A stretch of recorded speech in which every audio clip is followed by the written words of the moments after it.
What's up, party people? Wake and Rake Podcast, all part Believe Network, episode 114. Happy Friday. Those that are listening on Friday should go out on Thursday. So happy almost Friday for those listening on Thursday evening. Yep, Danny Vietti. I'm solo again because this is volume 2 of our Glasses Half Full, Glasses Half Empty. Brooksy will be back very, very, very soon.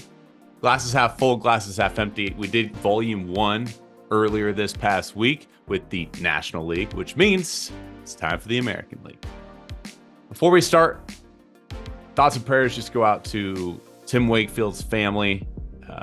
Tim Wakefield and Stacy's family is what I should say. The former Red Sox pitcher, of course, passed away just 4 months ago. And now 4 months later, heavy hearts, the Red Sox announced that Tim Wakefield's wife, Stacy, also died of cancer. And they leave behind 2 children with them. And you know, Willie knows that family a whole lot more than I do, but I'd be remiss not to just send out our thoughts and prayers from the entire Wake and Rake podcast to anybody that is hurting throughout that situation. One thing I want to mention before we get into Glasses Half Full, Glasses Half Empty, really cool thing happened in Major League Baseball spring training on Tuesday. The Baltimore Orioles faced off against the Pittsburgh Pirates, and a lot of people were upset because it was not televised, and I understand the frustration there. They were upset because of this.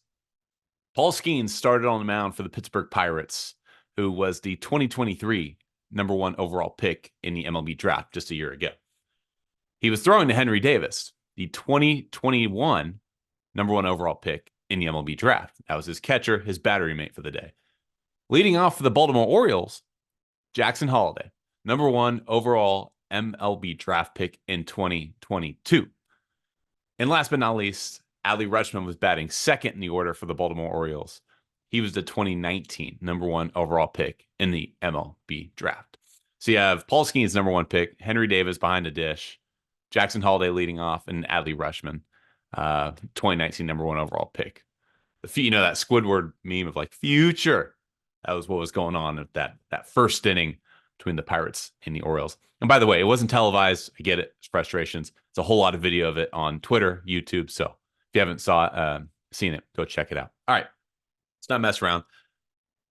Glasses half full, glasses half empty. I want to get everybody, spring training, everybody has a little bit of hope. Even your bottom feeder teams, everybody is hopeful this time of year. And that's why I think that's what makes this time of year so special. Doesn't matter what team you are. Doesn't matter when or where you finished in the standings just a year ago. Everybody should have hope. And I'm going to give you a little bit more hope here with little glasses half full, glasses half empty. I'm going to give every single fan base across Major League Baseball at least one reason to be optimistic. So yeah, I talked about the National League in volume 1. This is volume 2. So volume 2, glasses half full, glasses half empty. Here we go. Let's start in the American League West with the defending champion, Houston Astros. Everybody expected the Texas Rangers to walk away with the division after they led the division for most of the year last year. Well, the Astros kind of came from behind late in the season last year. But it was the Texas Rangers, of course, who wound up winning the entire thing and knocking out the Astros in the playoffs, by the way. But we'll start with Houston nonetheless. Of course, they still have Altuve, Alvarez, Bregman. He's in a contract here. He's going to be a free agent after this season, which something to keep your eye on as we head into it. So your glass is half full this year. Their bullpen trio, their 7-8-9 trio of Josh Hader, Ryan Presley, and Brian Abreu is probably the best bullpen trio in Major League Baseball in 2024. Brian Abreu was arguably the best setup man in Major League Baseball just a year ago, a guy that sports a 98-plus mile-an-hour fastball. Most guys in the bullpen do nowadays, but this is a guy that has just immense movement to his fastball, has a great breaking ball to go along with it, and a great slider. Last year, Brian Abreu, 72 innings pitched, 3-2 record, and a 1.75 earned run average for Brian Abreu. Well, now Brian Abreu is probably going to be taking a little bit, not a back seat, but a different role, in that he'll probably fit in somewhere in that 7-8 inning role. And then Ryan Presley, who, in my opinion, has been the best postseason pitcher in Major League Baseball of this era. The numbers support that. He has a career ERA around 1, and he's blown 1 save and I think 35-plus chances across his career. So you have Brian Abreu, the best setup man in baseball. Ryan Presley, in my opinion, has been the best postseason relief arm of this era. And I haven't even gotten to who they acquired in the offseason. That's Josh Hader, who I would argue has been the best closer overall over the past 6-7 years in totality. Josh Hader has been the most dominant closer in Major League Baseball. That's your glasses half full. Glasses half empty. The Houston Astros have 0 top 100 prospects this year. Houston's not rebuilding, obviously. So it's not exactly alarming. A lot of reasons to have glasses half full, but one would be that, the future, especially I mentioned with Alex Bregman potentially hitting free agency. They have yet to extend Kyle Tucker as well.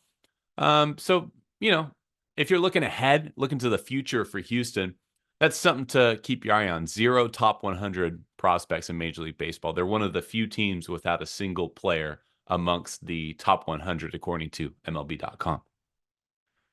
Moving on to the Texas Rangers, the defending champion, World Series champion, Texas Rangers. Of course, Texas was able to hoist their first Commissioner's Trophy for the very first time in franchise history just a year ago. And now they're coming back with even more firepower. Because I say that because the glass is half full they are the defending champs with Evan Carter and Wyatt Langford. Yeah, they have even more young kids coming up. I think you could make the case that maybe they weren't ahead of schedule a year ago, but a team that was coming off of, I think they won 70 games in 2022. And then before that, they won 50 to 60 games in 2021. So for them to come back and not just make the playoffs, but speed race their way all the way to winning their first title, I think you could make the argument that they're a little bit ahead of schedule. And I say that while also knowing that their number 3 hitter in the postseason last year was 21-year-old Evan Carter. Evan Carter this year is going to be turning 22 years old. We'll probably slot into that 3-4 hole. Evan Carter last year in the regular season hit .306 with an OPS of 1058. 5 homers. That was across 23 ball games. And in his first postseason at 21 years old, he turned 21 last year. He hits 300 on the dot, a 917 OPS, and he's had 10 extra base hits in the postseason last year.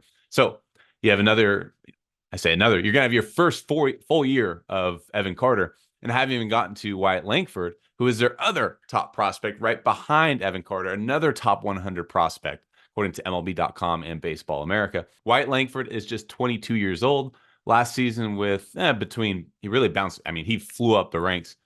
He was drafted out of Florida in the first round in 2023. So people are thinking he's pretty much big league ready after already having some Division I college seasons under his belt. Last year, he went all the way from rookie ball all the way up to AAA. He went rookie ball, single A, double A, AAA, all in a single season. That kind of gives you an idea of how fast this kid's developing. Last year in AAA, he batted .368, albeit it was only 5 games. Most of his time last year was spent actually in NCAA with the Florida Gators, where he batted .373, 21 home runs, 57 RBI. So yeah, defending champs, and you have 2 young kids that you're slotting into your lineup. Glass is half empty for the Texas Rangers. There's some starting pitching question marks.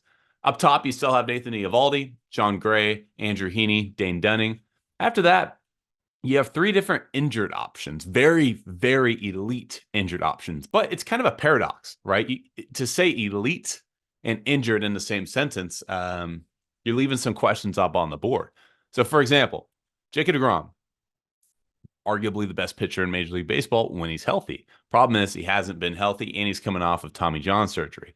After that, they also have Tyler Mahle and Max Scherzer. Max Scherzer has dealt with back issues each of the past, really, 4 or 5 seasons. He's going to be 40 years old this season. Tyler Mahle, by the way, also coming off of Tommy John surgery. So you have your top 4 starters, Eovaldi, Gray, Heaney, and not to mention Eovaldi has had injury history as well. But let's say best case scenario, deGrom, Mahle, Scherzer, they're all able to make it back from the injuries that they suffered. It would be a stretch to just automatically slot them in as being 100%. So that would be my glasses half empty for the Rangers. It's the bottom of their rotation. God forbid something happened to the top of their rotation, but the bottom of their rotation could really have some question marks. Moving on to Southern California, where the Los Angeles Angels will try to fill the void of Shohei Ohtani. So I'll just start with the glass is half empty. We'll do the Angels a little bit differently because that's kind of the elephant in the room. Glass is half empty is no Shohei Ohtani. And I say that while also understanding that you don't need to have the best player in Major League Baseball to win more games, as ridiculous as that sounds. But we've seen time and time again that baseball's a 1-9 lineup. You could have Mike Trout in your lineup, 160 games for a season, and not make the playoffs. Yeah, I've seen it for the past decade. Well, in this case, no Shohei Ohtani doesn't necessarily mean they're going to lose fewer games. We've seen crazier things happen. But more so than anything, less incentive to just get out to the ballpark and watch your team, right? If you're an Angels fan, even though they were losing games, watching Shohei Ohtani on a day-to-day basis and being able to root for him, wear his jersey, buy all the apparel, that was something that Angels fans had that nobody had. Now he's crosstown rival. I say rival, I understand it's National League, American League, but there's some Southern California bitterness there. That's going to be tough to watch. So glass is half empty. No Shohei for the Angels. Glass is half full, and I kind of already touched on it. It's kind of a make or break year for Mike Trout in Los Angeles. He was asked before the spring training started about his future with the Los Angeles Angels, and Trout said that he is committed and devoted and loyal to the Angels. He did, however, mention that there could potentially come a time that a trade request has to be made. And there's a lot of question marks with this ownership group. Originally, Artie Moreno was intending on selling the team. Now that those plans have subsided, now there are no plans to sell the team. There are questions with payroll. There's questions with roster construction. The farm system has been really a flip of the coin, up in the air, a lot of question marks. Joe Adell has never really been able to quite figure it out. So future-wise, there's some questions when it comes to the Angels. And so I call it a make or break year because you could hear it with Trout's words that he's running out of time as a 32-year-old player. He's going to be turning 33 this season. Obviously, he's still one of the better players in Major League Baseball when he's healthy. But if the Angels, again, just can't seem to get on the same page with winning-wise, that hourglass is going to start running out for Trout. It sucks to say, but it's fair to say that the prime of Mike Trout is most likely in the rearview mirror. And unfortunately, we have yet to see him on the big stage of the postseason. Nobody knows that more than Mike Trout. So I think it could be a make or break year. Let's go up north to my Puget Sound Moosin. Seattle Mariners. Glass is half full as they have 0 players set to hit free agency after this season. I say 0. I more so mean notable players. All of their guys are controlled at least through the 2025 season, including J.P. Crawford, Julio Rodriguez, Jorge Polanco, Mitch Garver, Cal Raleigh, Ty France. Their pitching rotation, Luis Castillo, Logan Gilbert, George Kirby, Bryce Miller, Brian Wu. Very rare in Major League Baseball to have an entirety of a starting rotation under team control for 2, 3, even 4 years. Seattle can say that. They extended Luis Castillo, so they'll have him for a few more years. Logan Gilbert, George Kirby, Bryce Miller, Brian Wu, they're not going to hit free agency for a few more years. So they're going to have 3 more years exactly. So look, you're going to have your top 5 starters under team control. They're going to be mostly affordable. There's going to be arbitration on the horizon. But your glass is half full is payroll-wise. You have some flexibility. And for agency-wise, you're not losing anybody that's center to your core. Glass is half empty for the Seattle Mariners. Front office and payroll hesitations. I mentioned how they have some flexibility, but Jerry Dipoto in that front office really hasn't gone after any A-listers in recent years. You saw the tide turn a little bit with Seattle. Once Julio Rodriguez came up, they finally ended the drought after 2+ decades. You expected the Seattle Mariners to put their foot on gas pedal a little bit. Instead, it's been more of a stick shift, right? Like they've been shifting from 3rd gear to 4th gear, back down to 2nd gear. Last year, they got rid of their closer, Paul Sewald. Players included were questioning those moves because Seattle was only a couple games out of a wild card spot. I'm questioning what this front office is doing exactly because it seems like they don't really want to spend money with the big boys, such as the Dodgers and the Yankees and the Red Sox. I say the Red Sox. That's probably a bad example right now. But your normal big spenders, it seems like Seattle in that front office is hesitant to become one of those marquee spending teams. And instead, they're kind of settling for being just a middle of the road payroll team. And maybe that's not such a bad thing as long as you can construct your roster very creatively, such as like an Alex Anthopoulos over in Atlanta.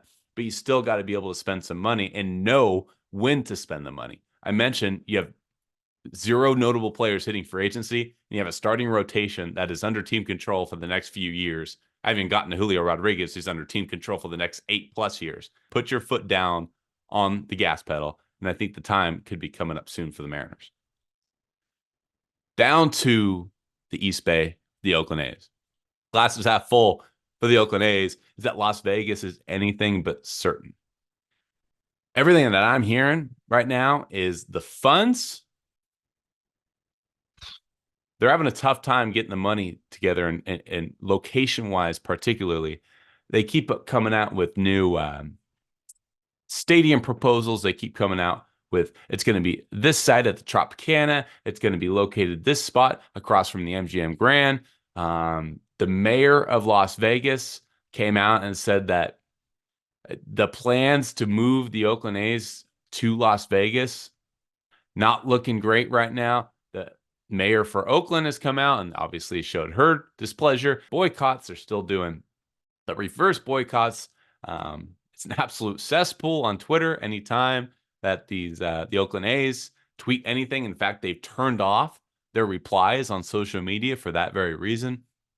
So my glass is half full for the A's is that I do think that saying that the A's are moving to Las Vegas, you're jumping the gun a little bit, because I don't believe anything that front office and that ownership says. I take everything they say with a grain of salt. By that same token, the glass is half empty for the A's, because I do think the environment this year is going to be pretty toxic. Not to say that the fans don't know what they're talking about and that it's at all going to get violent or physical. It's not what I'm saying at all. But the boycotts, the reverse boycotts, it can get really emotional for people. I was at the first reverse boycott a year ago, and I was interviewing different folks and different fans, and they were just expressing their emotions and how much this organization means to them and how angry they were at ownership. So I think glass is half empty for the A's this year, just separate, of course, from the product on the field. It's just going to be the emotions that go with this year. It's going to be a lot of non-baseball activity that's going to be focused on in Oakland. All right. American League West is behind us. Let's head to the American League Central. Speaking of anything but guaranteed, Minnesota Twins are your reigning champions, and they were finally able to win a playoff series, knocking out the Tampa Bay Rays. And Minnesota Twins behind Royce Lewis, Carlos Correa, and their stud starting staff are showing a lot of promise. However, they, of course, lost one of the key members of that starting staff, Sonny Gray, to free agency. He has gone on to the St. Louis Cardinals. Now, our starting rotation is still looking very stout. Pablo Lopez, Joe Ryan, Bailey Ober, and they're actually going to get back Chris Paddock, who they traded for from San Diego about 1.5 years, 2 years ago. Chris Paddock was actually formerly the ace of the Padres, 95 plus on average fastball, really known more for the changeup that he possesses. He underwent Tommy John surgery, was never really able to hit his stride with San Diego.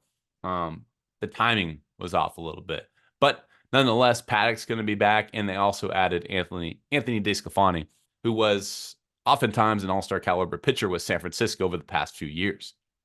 Now, glass is half full for the Minnesota Twins. Byron Buxton sounds and looks healthy, as is Royce Lewis. Royce Lewis tore his ACL twice. Former #1 overall pick, Royce Lewis. Well, he finally got healthy last year and showed on the big stage in the playoffs last year just what Royce Lewis is capable of when he's on the field. Byron Buxton, this is going to be coming up on his 10th MLB season. He has yet to eclipse 100 games in a single season. We all know what Byron Buxton is capable of. Not just being an all-star caliber player, Byron Buxton is an MVP candidate when he's 100%. Problem is, he hasn't really been 100% for very long across his MLB career. But Byron Buxton was interviewed here in spring training. He said his goal this offseason, his training, was to be able to play center field again. Last year, they DH'd him a lot because they were trying to protect him from playing too many games and putting too much stress on his body. Nonetheless, it wound up happening and getting injured anyway. So, but Buxton sounds healthy. He's really confident in what his training regimen will allow him to do this next season. So glass is half full for the Twins. Royce Lewis, Byron Buxton, are healthy. And I already mentioned their glass is half empty, which is they lost their ace in Sonny Gray, and they also lost their starting second baseman. And you could make the argument, kind of their face of the franchise over the last 8 years or so in Jorge Polanco. He was their longest tenured player before being sent out to Seattle this offseason. Detroit Tigers. Glass is half full as their young core is finally here and it has arrived. And they really showed some promise the last 2 months of the season last year. If you look at the American League Central standings in the second half last year, it was the Twins that ran away with the division. But after that, it was the Tigers that were hovering around 500 just a season ago, especially in the second half of the season. Riley Green got injured, which stunted his growth and development a little bit. He's coming back and he will be healthy. Spencer Torkelson hit, I think it was 15 plus home runs in the second half last season. He's showing 30 plus home run potential. Kerry Carpenter, they brought in Mark Canha, and of course they still have Javier Baez, which that contract is tough. And look, I'll say this about Baez. You do not know what you're going to get with the bat with Baez. But if you look at his defensive metrics last year, he ranked in was top 5 in outs above average and defensive runs saved. So Baez is still going to be swinging at junk in the dirt. That's just who he is. That's his identity, and he doesn't seem to be changing much. But defensively, he's still got it with the glove and the arm. By the way, Middlebrook said this on an earlier episode, and I think when we were doing bold predictions, is look out for Tarek Skubal as being a Cy Young candidate. He's coming off of a couple years of fighting some injuries. I believe it was Tommy John surgery that Skubal dealt with 2 years ago. Well, Skubal is now sporting from the left-hand side. His first spring training start, he was throwing 97, 98 miles per hour. Kid's real. And they also brought in Jack Flaherty, Kenta Maeda to help with that starting rotation. Detroit, we mentioned this in bold predictions as well. Detroit could be back. I know Middlebrooks is a big believer in that core. Glass is half empty. You still have the Javi Baez contract. Chicago White Sox. White Sox are so strange because I was watching them in spring training the other day. I was kind of doing a deep dive on their roster and their numbers. Remember when the White Sox, like the future was looking so promising. Like the future was like, oh man, like Andrew Vaughn is going to be a stud. Luis Robert, quote, the next Mike Trout. Yoan Moncada, Eloy Jimenez. Like you had this young core that they were starting to build around. And they also made the playoffs 2 straight years, 2020 and 2021. All of a sudden, they brought in Tony La Russa as their manager. Not saying he was the culprit, but all of a sudden, the wheels just completely fell apart. Any sort of momentum that this organization had completely lost. I look at this roster now, and I'm not saying that the White Sox are going to be making some noise this year necessarily, but a lot of that same core that we once had so much hope for, they're still there. Andrew Vaughn's still there. Luis Robert's still there. Yoan Moncada, Eloy Jimenez. Look at the starting rotation. We loved Dylan Cease, Michael Kopech when they were coming up through the system. Cease and Kopech are going to be slotted into starting pitching roles this season. So my glass is half full for the White Sox is that their top 5 hitters in their lineup are all all-star capable players. It's no guarantee, but Andrew Benintendi can be an all-star caliber player. Andrew Vaughn could turn into an all-star caliber player. Luis Robert, absolutely MVP type candidate. Yoan Moncada, bit of a coin flip, but he has shown all-star potential. And then Eloy Jimenez, as long as the guy can just stay on the field, he's one of the better DHs in the American League when he's healthy. So the glass is half empty.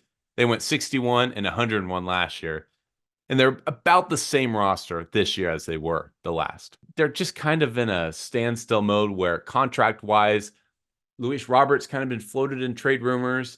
Dylan Cease has been floated in trade rumors. Their bullpen mostly built from younger guys, not really showing a willingness to compete. The biggest contract that they've ever handed out was to Andrew Benintendi, just over $70 million. So ownership is still really not willing to invest into a roster long-term, big contract-wise. Kansas City Royals. Fun offseason for Kansas City. They were able to bring in Hunter Renfroe, Adam Frazier, Garrett Hampson, Michael Wacha, Seth Lugo, Will Smith in the bullpen, Nick Anderson in the bullpen, Chris Stratton in the bullpen. Kyle Wright, they acquired from Atlanta. Kyle Wright's a former ace for the Atlanta Braves and All-Star, albeit has dealt with a lot of injuries of late. But Kansas City in a division, yes, the Twins are the best team in this division on paper, but, crazier things have happened. Injuries happen. Maybe that there could be an opening in the American League Central, and maybe the Royals, the glass is half full, a lot of new faces, and they had a winning record in September last year. Bobby Witt Jr. ended the season very, very strongly, and you look at his baseball savant numbers, as good as anybody's, both in the field and with the bat. So you had that young core with Bobby Witt Jr., and now you're bringing in some veteran leadership. Kansas City, a lot of people like them as a sleeper team this year. I don't love them as much, but some fun new faces. Glass is half empty is questionable future with Brady Singer in their farm system. A lot of the guys that they have up on their big league roster are, their former bigger prospects. Now you look at the top 100, Kansas City, you don't see that logo popping up too much in the prospect system. Bobby Witt Jr. obviously is going to be phenomenal. Keep an eye on Michael Garcia. If you look at his metrics, especially with the bat last year, exit velocity, hard hit percentage, he rated very, very highly. So keep an eye on Michael Garcia. But overall, future-wise, prospect-wise, Kansas City has some left to be desired. And lastly, in the American League Central is the Cleveland Guardians. I like to call the Fighting Stephen Votes. Yes, new manager Stephen Vogt. That's my glass is half full because I'm a NorCal guy and I've rooted for Stephen Vogt my entire life. He was under recruited. He wound up going to Azusa Pacific, a Division II school in Southern California. 12th round of the 2007 amateur draft out of Azusa Pacific. So yeah, he was never really considered like this big prospect, and yet he made a career out of himself, mostly in Oakland. He made 2 all-star teams back in 2015, 2016. He was a bench coach with Seattle last year, which was his first coaching gig.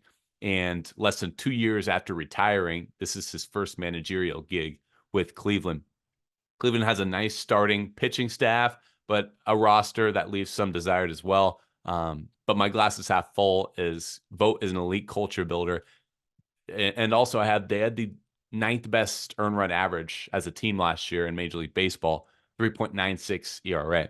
Glass is half empty. They have a lot of trade candidates.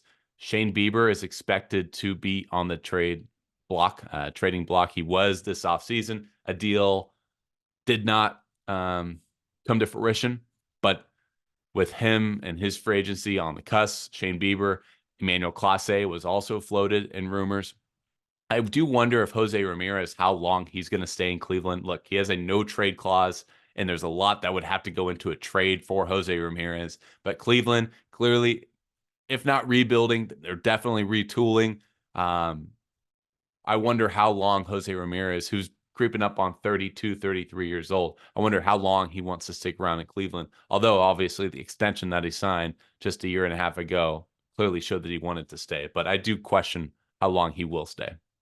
And finally, we kick it over to the American League East. Let's start in the Bronx.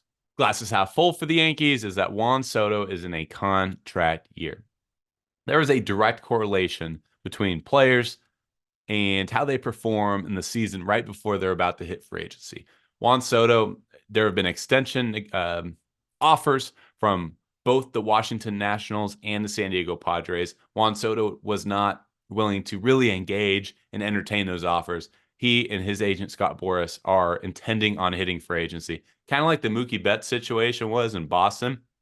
They want their opportunity to make the big bucks. Well, Juan Soto, the last couple of years, don't get me wrong, Juan Soto, all-star caliber player, walk percentage, he's led the league in walks each of the past, I think, 4 or 5 years. His plate discipline is the best in Major League Baseball. Before last year, there were question marks like, like when he was with San Diego, especially, people were wondering, like, maybe he should have taken that $400+ million extension that the Washington Nationals offered him before he was traded over to San Diego. Because there's a lot of people think that his stock has been stunted a little bit over this past year and a half since he got traded away from Washington. So I do think that there's some money to be left either out on the table or some money to be made on the table for Juan Soto this year if he has a monster year. And there's a lot of players right now for New York that are kind of in that make it or break it type campaign, including Giancarlo Stanton. So glasses half full. Juan Soto's in a contract year, and typically players play their best in a contract season. Glasses half empty for the Yankees is I still think the front office and really the organization and that fan base is stuck in the 1990s and 2000s. There have been quotes that have floated around either from Brian Cashman, different people in the organization, really not willing to put their arms around the whole analytical approach to baseball. And I think it's really hurt them in recent years, particularly not being able to get past the Houston Astros. And now you have other teams in the American League that are looking like forces, such as the Texas Rangers, a team that really plays into analytics well. They have a great scouting department.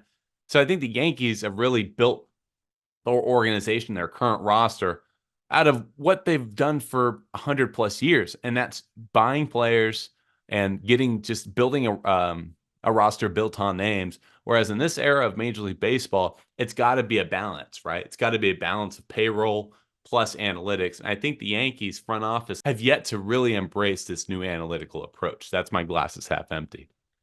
And now we go to Baltimore, defending champs this year.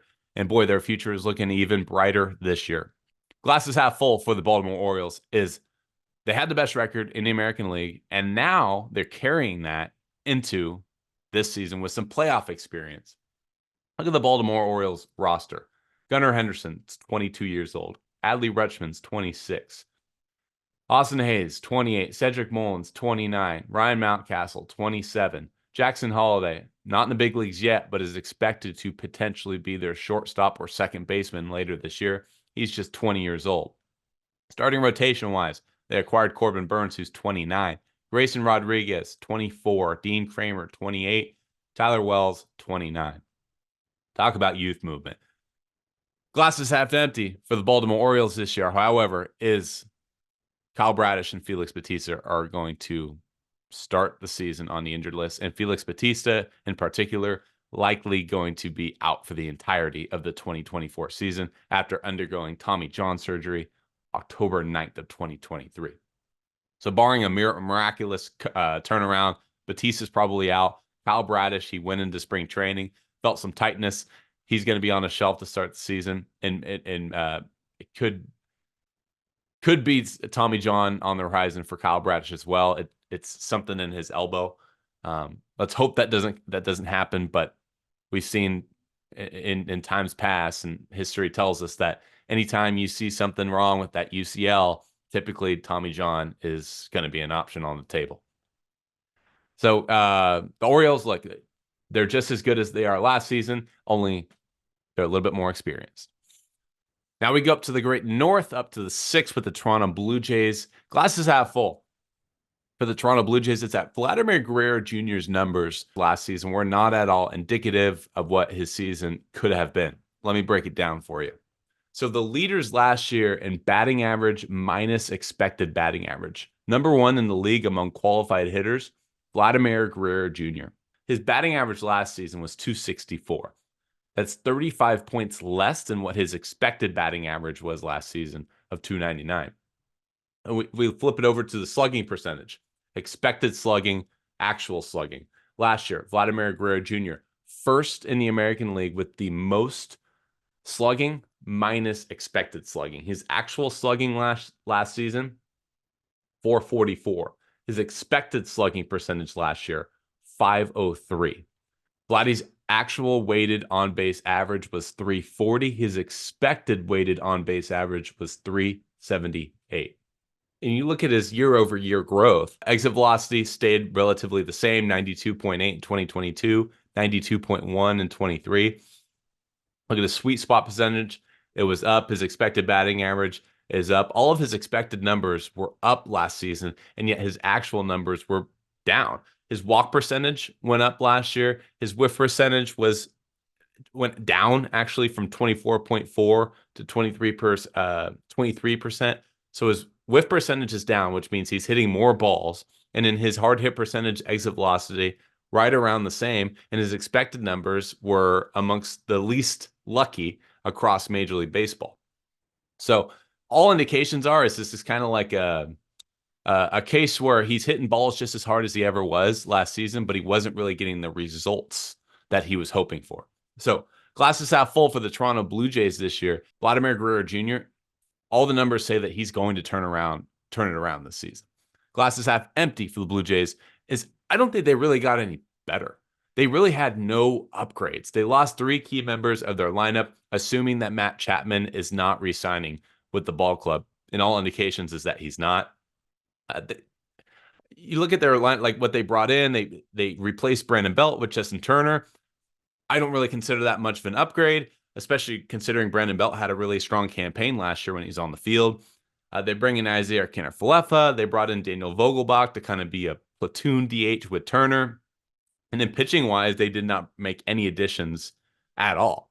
So pitching-wise, they're the same club. And then lineup-wise, either the same team or they brought in a couple guys and you can kind of pick and choose and split hairs onto which better in this situation or that.